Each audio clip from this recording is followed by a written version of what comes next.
how to find Duolingo promo code.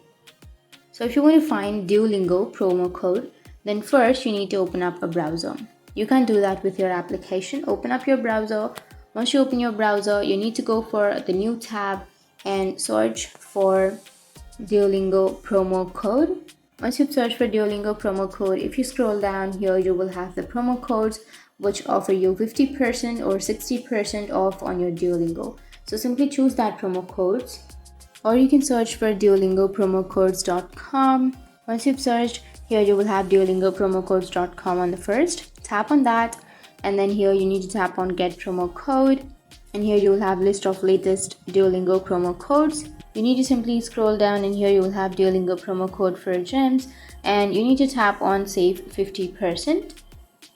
And from here you can access 1 month free, or 20% off, or 10% off, or you can get 1 month free access, or every other option. So tap on 1 month free, and here you will have the promo code, right?